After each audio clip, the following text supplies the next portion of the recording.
This series is created solely for educational, informational, and historical purposes based on authentic Sira sources. The visuals, sound effects, editing style, and presentation are artistic representations intended to help viewers understand historical events and should not be considered exact depictions. This production is made with utmost respect and reverence toward Islamic history and the life of Prophet Muhammad, peace be upon him. Nasheed tracks used in this production are sourced from publicly available creators on YouTube. All rights to the respective nasheed compositions remain with their original owners and creators. Appropriate credit will be provided where applicable. Copyright 2026 Infinity Studios, all rights reserved. Infinity Studios is the original creator and owner of this production. Unauthorized reproduction, redistribution, re-uploading, or use of any part of this video, including visuals, audio, editing, thumbnails, and original creative elements without prior written permission is strictly prohibited. Produced and presented by Faiz Umair Official, a production of Infinity Studios. The Greatest Life Ever. Phase 3, The Trials of Mecca.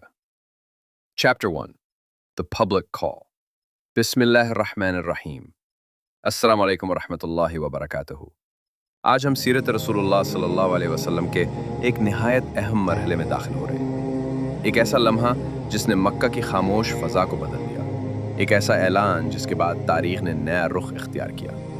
3 साल तक रसूलुल्लाह सल्लल्लाहु अलैहि वसल्लम ने अल्लाह के हुक्म से खुफिया तौर पर दावत इस्लाम का काम जारी रखा।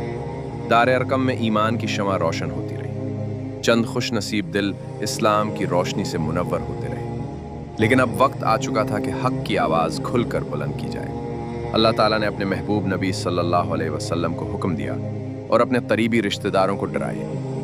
यह हुक्म सिर्फ एक ऐलान नहीं था, बल्कि एक अजीम जिम्मेदारी का आगाज़ था। रसूलुल्लाह सल्लल्लाहु अलैहि वसल्लम सफ़ा पहाड़ी की तरफ तशरीफ़ ले गए। अरब के रस्म व रवाज के मुताबिक जब कोई शख्स किसी बड़े ख़तरे से ख़बरदार करना चाहता तो वह बुलंद मकाम पर खड़े होकर लोगों को पुकारा करता था। आप सल्लल्लाहु अलैहि वसल्लम ने बुलंद आवाज़ से फरमाया, ए बनी फ़हर, ए बनी अदी।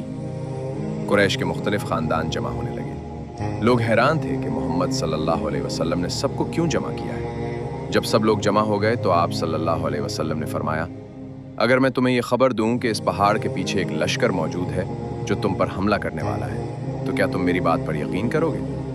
तमाम लोगों ने एक ही जवाब दिया, जी हाँ, हमने आपको हमेशा सच्चा पाया है। हमने कभी आपको झूठ बोलते नहीं देखा। ये वही मोहम्मद सल्लल्लाहु अलैहि वसल्लम थे जिन्हें सारी मक्का अल अमीन कहकर पुकारती थी। तब रसूलुल्लाह सल्लल्लाहु अलैहि वसल्लम ने फरमाया, तो फिर सुन लो, मैं तुम्हें एक सख्त अजाब से पहले खबरदार करने वाला हूँ। अल्लाह के सिवा कोई माबूद नहीं, इसी की इबादत करो और इसी की इताअत इख्तियार करो। ये अल्फाज मक्का की तारीख में पहली मर्तबा इतनी खुलकर गूंजे थे। लेकिन जहाँ कुछ दिल खामोश थे, वहीं मुखालिफत की पहली बुलंद आवाज़ भी उठ खड़ी हुई। अबू लहब, जो रसूलुल्लाह सल्लल्लाहु अलैहि वसल्लम का सगा चचा था, गुस्से से खड़ा हुआ और बोला, तब्बल लक, क्या तुमने हमें सिर्फ इसीलिए जमा किया था?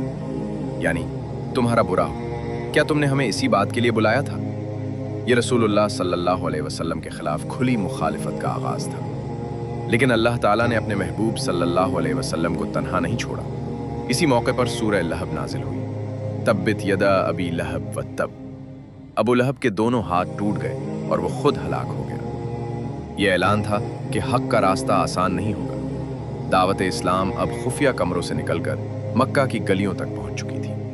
अब आजमाइशें बढ़ने वाली थीं। अब मजाक उड़ाया जाएगा, अब मुखालफत होगी, अब जुल्म होगा। लेकिन रसूलुल्लाह सल्लल्लाहु अलैहि वसल्लम के कदम मुतज़लज़ल नहीं हुए। आप सल्लल्लाहु अलैहि वसल्लम जानते थे कि ये रास्ता कुर्बानी मांगेगा। ये सिर्फ एक दावत नहीं थी, ये इंसानियत को अंधेरों से रोशनी की तरफ बुलाने की पुकार थी। आज इस वाक़े से हमें क्या सबक मिलता है? पहला सबक, हक बात कहने के लिए हिम्मत चाहिए। दूसरा सबक, लोग आपके माजी के किरदार को याद रखते हैं। रसूलुल्लाह सल्लल्लाहु अलैहि वसल्लम की सच्चाई ने दुश्मनों को भी इनकार की जुर्रत न दी। तीसरा सबक, हर दाई को मुखालफत का सामना करना पड़ सकता है। चौथा सबक, अगर नीयत खालिस हो तो अल्लाह ताला अपने बंदों की मदद फरमाता है। और पांचवा सबक, हक का सफ़र मुश्किलात से भरपूर हो सकता है, लेकिन उसका अंजाम खैर और कामयाबी है। आज हमने सीरत के इस अजीम मोड़ को देखा, जहां खामोश दावत एक अवामी ऐलान में तब्दील हुई।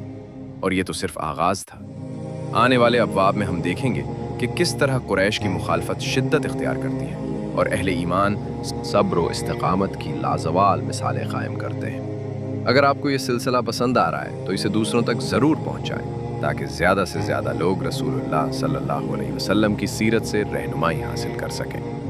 اگلے باب میں chapter 2 The Storm Begins every Saturday on Faiz Umair YouTube channel۔ والسلام علیکم ورحمۃ اللہ وبرکاتہ۔